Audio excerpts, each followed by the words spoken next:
My name is Maya, and at 34, I learned the hard way that speaking up doesn't just cost you your job. It can cost you your identity. Just 2 weeks before my life unraveled, I was being considered for a regional director role at Rixon Cole. 7 years of late nights, flawless launches, and mentoring interns finally seemed to mean something. I believed in loyalty, in doing the right thing, even when it's hard, especially then. That belief shattered the moment I walked into the HR lounge and saw Dean Rickson cornering Kara Simmons like she was a target, not a teammate. I said 7 words that changed everything. She said no. That means no. His smile never reached his eyes. 2 weeks later, I was fired, labeled toxic and disruptive. No one spoke up, not even Kara. But if you think that silence broke me, you don't know what silence can ignite. Before I take you back to the moment it all began, drop a comment if you've ever been punished for doing the right thing. Hit like and subscribe, because what happened next? It wasn't surrender. It was the beginning of a takedown they never saw coming. Let me take you back. My boss didn't just fire me. He made an example out of me for daring to say no when silence would have been safer. I was a project manager at Rixon Cole for 7 years. I wasn't flashy. I didn't schmooze. I delivered results. On time, under budget. I coached interns, picked up slack, stayed late when others left. I believed in merit, in fairness, in the quiet dignity of getting things done without cutting corners. I wasn't looking to be a hero, but sometimes the moment chooses you. That moment came on a Wednesday, around 3:15 p.m. I had stepped into the HR lounge to refill my water bottle. That's where I saw Dean Rickson. Yes, the Dean Rickson, leaning just a little too close to Kara Simmons, the new junior analyst. His voice was smooth, deliberate, and predatory. His hand hovered too long at the small of her back. Kara looked like a deer cornered in a glass cage. She tried to laugh it off, tried to inch away, but he cornered her with that signature grin, like charm was a currency he never ran out of.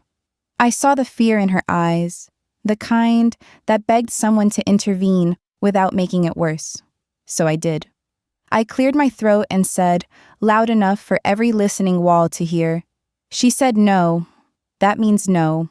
Dean turned toward me slowly, his mouth forming the kind of smile you reserve for enemies you still think you can control. He didn't speak. He didn't have to. That stare told me everything. You'll regret this. 2 weeks later, I was summoned to HR. The report claimed I was disruptive, undermining leadership cohesion, they said. They tossed around words like misalignment and toxicity, like I was the infection. There was no mention of Kara, no acknowledgement of what I'd seen. I walked out of that building with nothing in my hands and a storm building in my chest. The same people who clapped when I pulled off an impossible product launch last year couldn't meet my eyes. They knew. They all knew. But I didn't raise my voice. I didn't scream. I didn't burn anything down. Not yet, because I wasn't finished. Not even close. The moment the elevator doors slid shut behind me, everything changed. By the time I reached the lobby, my company login was already disabled. I tried to check my messages from my phone, just to forward a few files, maybe grab the client list I'd spent months building. But my credentials were locked. When I asked the front desk if I could head back up to retrieve my things, the guard, someone I'd known for 5 years, shook his head and looked down like I was a stranger. "They said they'll mail it to you," he mumbled. No eye contact, no kindness. Just corporate exile, efficient and silent. That afternoon, I checked in on Kara. Her desk was empty. Her Slack account gone. Rumor had it she was on compassionate leave, a quiet bribe wrapped in paid time off, and a non-disclosure agreement. I sent her a message. No reply. I didn't blame her. I submitted a formal complaint through the internal ethics portal. Nothing came back, not even an automated confirmation. I called HR directly, and Melinda Crane answered with her usual clipped politeness. I asked if she'd received my email. Her response was surgical. We don't comment on executive decisions. Have a good day. The line went dead. I wrote a letter, yes, an actual letter, addressed to the chief people officer. Printed, signed, mailed. It never came back, but it never got a reply either. Not a call, not a note, not a whisper. That week, my phone didn't ring. My inbox stayed empty. And the people who used to eat lunch with me, who once laughed over Friday deadlines and leaned in during brainstorms, they vanished. One by one, they chose silence. Not because they didn't care, but because they knew. They knew what happened to me could happen to them. I wasn't laid off. I wasn't let go. I was erased, scrubbed clean from calendars, threads, team rosters, as if I'd been a glitch in the system that needed correction. Like I'd imagined it all. Like I was the problem. They didn't just fire me, they buried me. But I remembered, and I was still breathing. At this point, you might think it's over, that I'd give up, walk away, move on. But let me ask you this. If you knew others were still suffering in silence, would you stay quiet too? The silence was the worst part. Not the kind that comforts, but the kind that presses on your chest like a stone you can't move. For nearly 3 weeks, I floated between anger and grief, half awake in a world that had erased me. I walked the same streets, but felt invisible. I brewed coffee and let it go cold. I drafted messages to Kara I never sent. My name, my work, meant nothing now. And worse, the truth I had spoken was still buried beneath polite emails and staged smiles. Then, one night, my phone buzzed. It was Kara. Her voice was trembling like a wire under pressure. "They sent me an NDA," she whispered. $10,000 if I sign it and leave. There was a pause, and then the fear broke through. What do? I didn't hesitate. Don't sign anything yet. That call lit something in me. Not just fury, but focus. After we hung up, I opened my laptop, logged in under an anonymous handle, and typed 12 words that would start a fire I couldn't put out. Have you ever been fired for standing up to workplace abuse? I posted it to a tech forum known for whistleblowing threads. I didn't expect much, but by morning, there were 7 responses. By the next day, there were 19, all former employees of Rixon Cole, all with stories like mine, some even worse. People who had been pushed out, bought off, humiliated, or threatened into silence. I reached out to each one privately. I listened. I apologized for what they went through. And then I invited them to something new, a space we would own. I created an encrypted group and called it The Others. Inside, we shared screenshots, emails, timelines, audio files. Each detail felt like a puzzle piece. And slowly, the whole picture came into view. This wasn't an accident. This was a pattern. A machine built on fear and fueled by silence. So I said it, not as a victim, but as something else entirely. It's time. We don't just walk away. We walk out together. And in that moment, something inside me shifted. I wasn't confused. I wasn't delusional. And I damn sure wasn't dead. I was ready. And just when the truth began to surface, I realized we needed more than a story. We needed strategy. So tell me, have you ever seen a corporate takedown timed to perfection? No? Then don't blink. It started with a single folder, carefully curated, encrypted, and time-stamped, sent to a labor rights organization known for taking on corporate Goliaths. I didn't put my name on anything. I didn't need to. The stories spoke for themselves. Testimonies from 19 former employees, screenshots of emails laced with threats, a spreadsheet showing sudden resignations clustered around product launches, a memo that accidentally circulated instructions for silencing dissent under the guise of team realignment. Each file was a whisper of truth, but together they formed a thunderclap. The legal team responded in less than 24 hours. They'd seen enough. With their help, we prepared a sealed complaint backed by an anonymous coalition of former staff. Every word was fact-checked, every statement corroborated. No flair, just brutal, undeniable substance. And once it was ready, I chose my battlefield. Rixon and Cole had a global investor town hall scheduled, live-streamed, high stakes, and designed to impress. We aimed for impact, not noise. I compiled a press release and sent it to 12 major media outlets, each one carefully selected for their history of covering labor abuse, whistleblower retaliation, or executive misconduct. I included excerpts of our report tagged with a chilling subject line, "Systemic corruption hidden behind investor smiles." 24 hours before Dean's big day, I booked a private interview with a whistleblower segment on national television. They agreed to hold the story until I gave the signal. I wasn't looking for fame. I was looking for timing. That night, I composed one final email to Dean Rickson. No attachments, no threats, just one line. "You tried to silence me. Let's see how quiet you can stay tomorrow." Then I hit send. And as I sat in the dark, listening to the low hum of my fridge and the silence of a city that didn't yet know what was coming, I felt something I hadn't felt in weeks. Not rage, not fear, control. What comes next isn't revenge, it's revelation. If you think Dean Rickson's stage was his spotlight, wait until you see how we turned it into his downfall. Are you still with me? The day of the investor, town hall arrived like any other. Polished floors, catered coffee carts, LED backdrops with buzzwords like innovation and resilience glowing in corporate blue.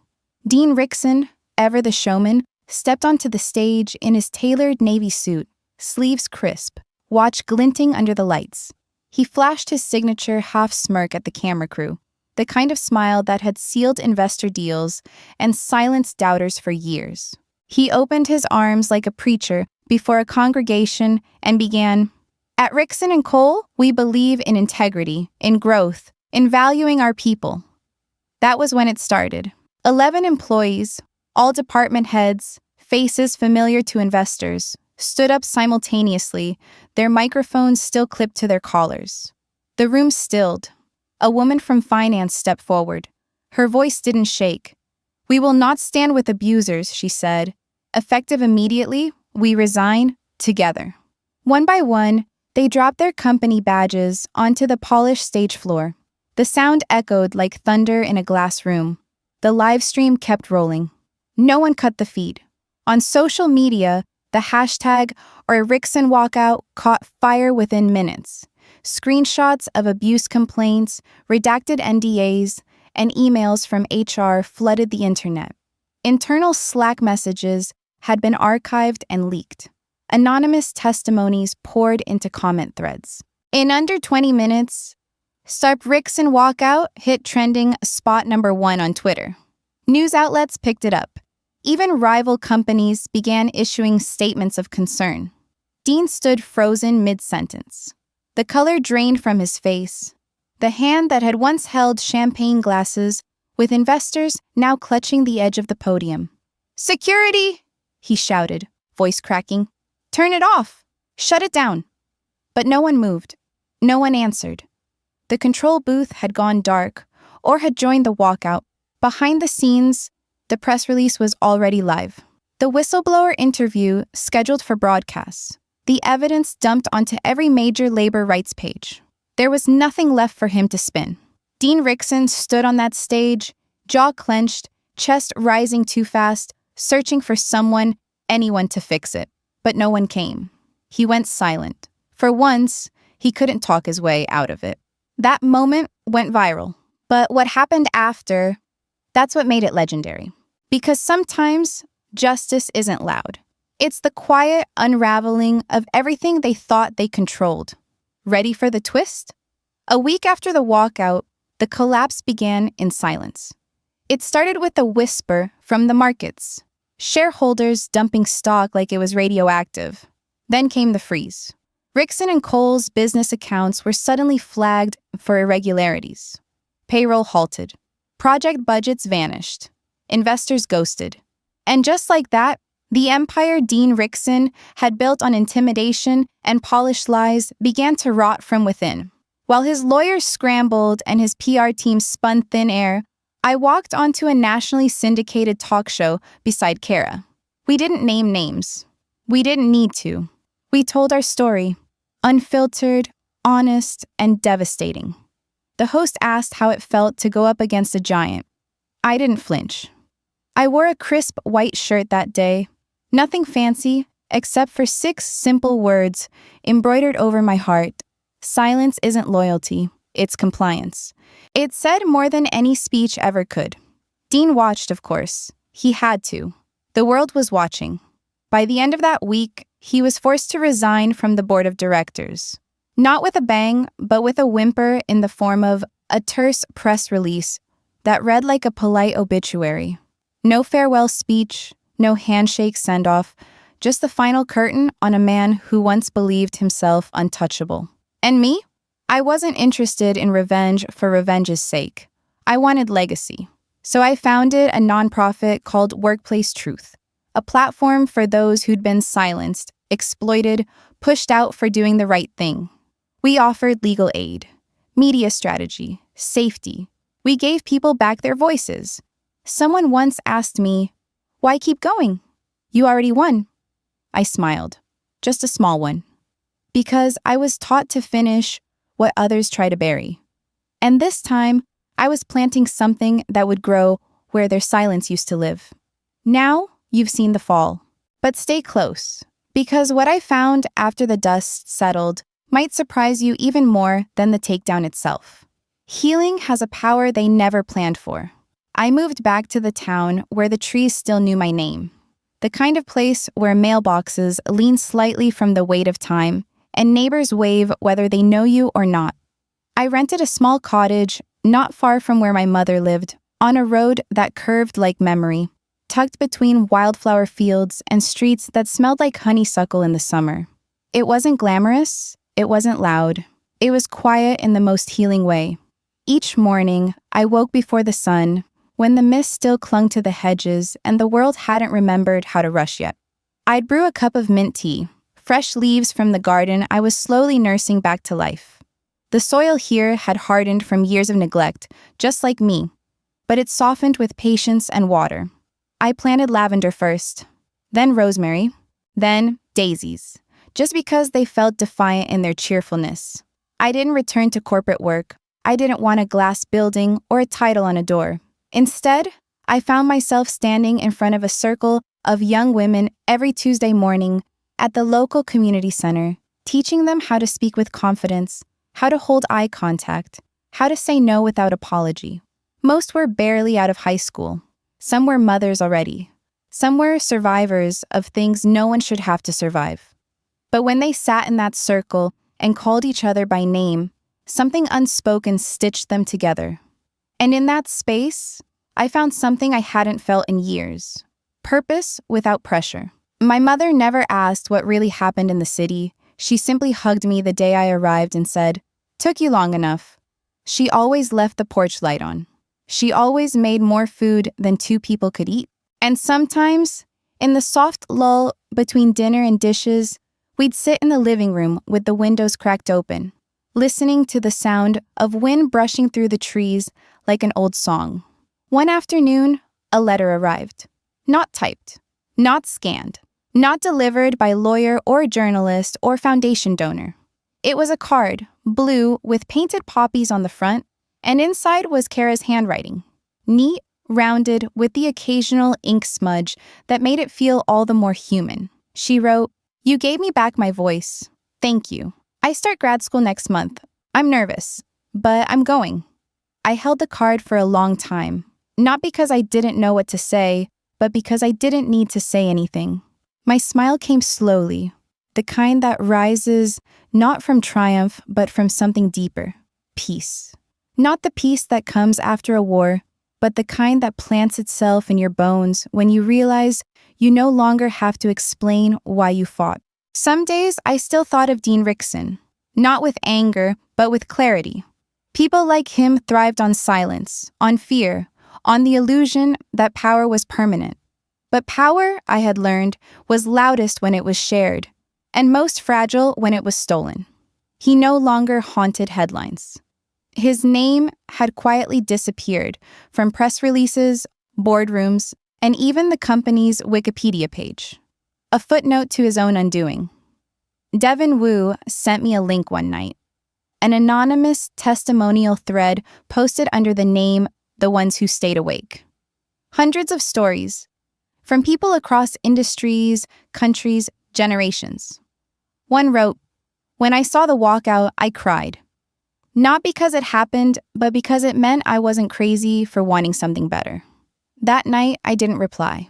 I just sat on the porch, holding my tea, watching fireflies blink like Morse code in the dark. It felt like the world was whispering back, "You did something that mattered." And there's something strange about healing. It doesn't arrive all at once. It sneaks in through small rituals. The scent of fresh earth under your nails, the laughter of a student who didn't believe she could speak in public, a dinner where no one checks their phone, a neighbor who brings over a pie just because you look like you've been through something and pie fixes most things. And in those gentle, unremarkable moments, I found myself again. Not the woman who had to be strong all the time. Not the strategist or the whisper network architect or the quiet rebel. Just Maya, daughter, teacher, gardener, listener, human. One morning, as I trimmed the overgrown lemon balm, a young girl from my class walked by with her backpack swinging low. She paused, looked at me, and said, "You always look like you're in charge of the sun." I laughed, really laughed, and replied, "That's only because I finally stopped hiding from it." There's no medal for surviving what we never should have had to endure. No trophy for speaking up. But there is this, a quiet home, a name no longer said with shame, a garden that blooms because someone chose to begin again. That's what justice really is, I think. Not the fall of the powerful, but the return of the forgotten. Not revenge, but restoration. And as I tucked Kara's card into the back of my journal and watched the mint leaves catch the light, I knew one thing for certain. I hadn't just won. I had reclaimed my life. One route, one word, one morning at a time. So you might think Dean got what he deserved, but justice has layers. And his real punishment wasn't what we did to him. It was what he did to himself, when no one was left to clap.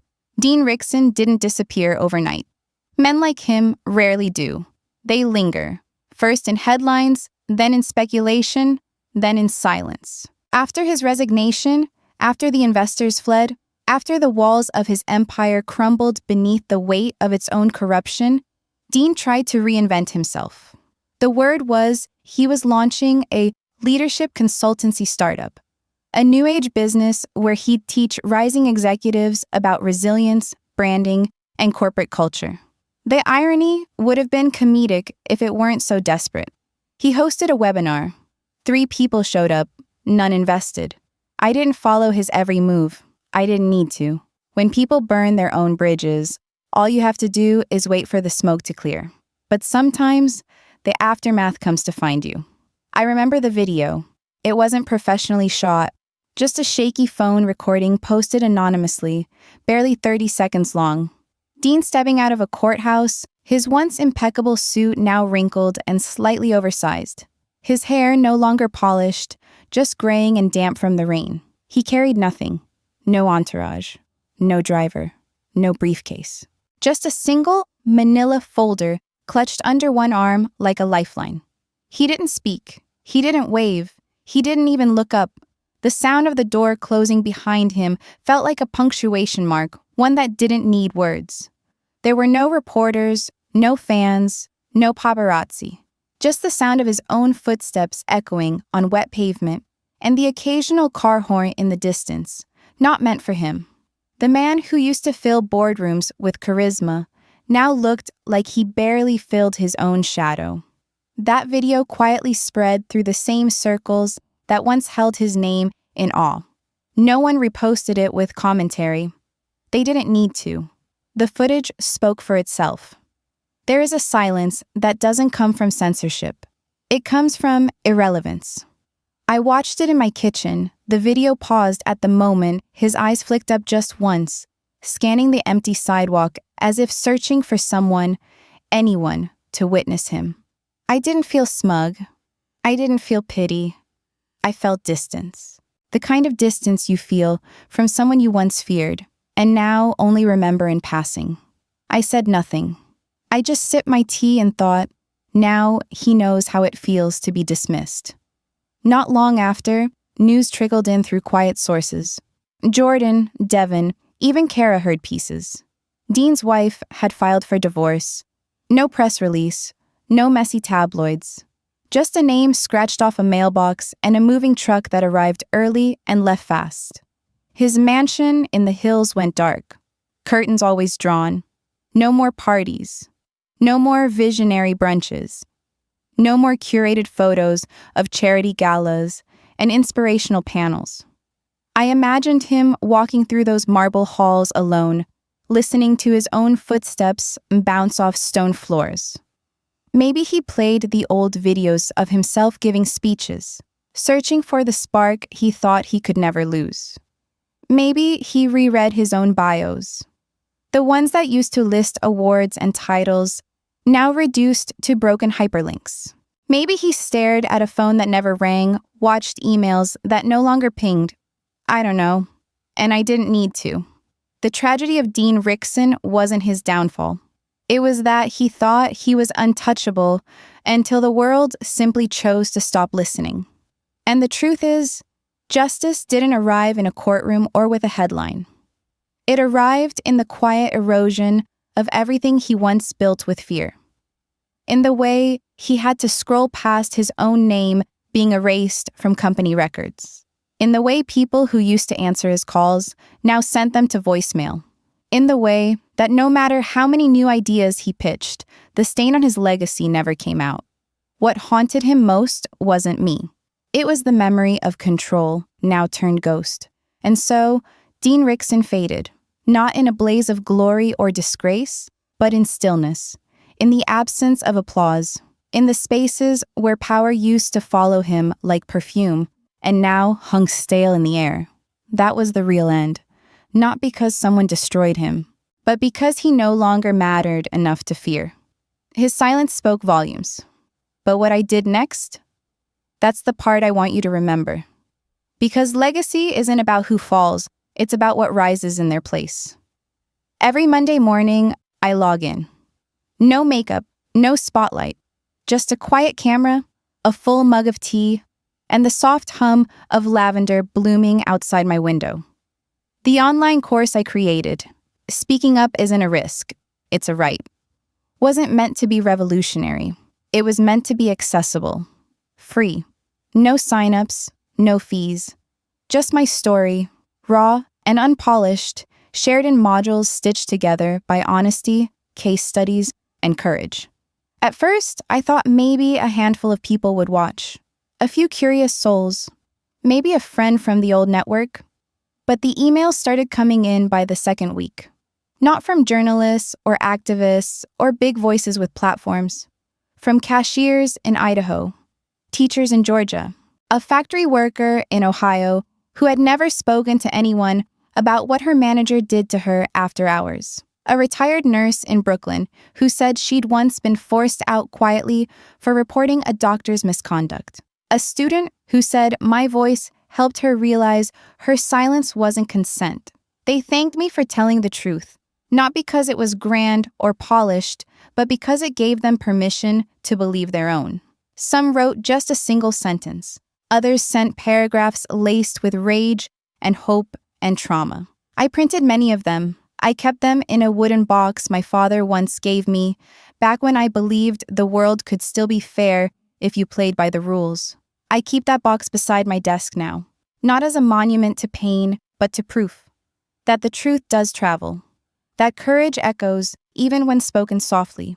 Then, one Sunday afternoon, just as the first breeze of spring whispered through the screen door, Kara arrived, unexpected, radiant, and glowing, with something I recognized: strength. She brought a group of her students with her, young women full of questions and spark. Kara introduced me not just as someone who had stood up for her once, but as her mentor. Her voice didn't crack. She owned the word. I wanted to correct her, to say I wasn't some hero. I had made mistakes. I'd hesitated. I had cried in the dark more nights than I could count, but instead, I just smiled and made tea. We sat on the back porch, surrounded by budding green and soil that no longer smelled of neglect. The garden I once abandoned had returned to life in its own slow, unrushed way. Lavender, mint, rosemary, things that bloom not when forced, but when given light and patience. I watched as the girls asked questions, as Kara answered them before I could. I watched them laugh. I watched them dream out loud. And I realized this was legacy.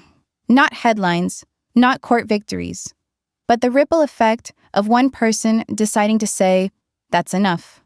At one point, one of the students asked me if I'd forgiven Dean. She didn't mean it cruelly, just curiously. I didn't flinch. I placed my hand lightly over my chest and said, forgiveness isn't owed, but courage, that's contagious. And in that moment, I understood what freedom truly meant. Not the absence of pain, not the erasure of scars, but the ability to live without flinching, to look backward without staying there, to breathe deeply and know I am not what they tried to bury. I am what rose after. As the sun began to dip, casting a golden warmth over the porch, I looked out across the yard. The lavender danced lightly in the breeze, catching the last rays of daylight, and I let the silence stretch, not heavy, not hollow, but full. Full of meaning, full of memory, full of women who would no longer bow their heads in shame. That was the ending I never saw coming. Not revenge, not retribution, but rebirth. Because in the end, justice wasn't about destroying what hurt me. It was about building what couldn't be silenced. And finally, I could smile, knowing the fight was never just mine. It belonged to all of us. If my story moved you, if even a part of it stayed with you, don't let it end here. Leave a comment, share your voice.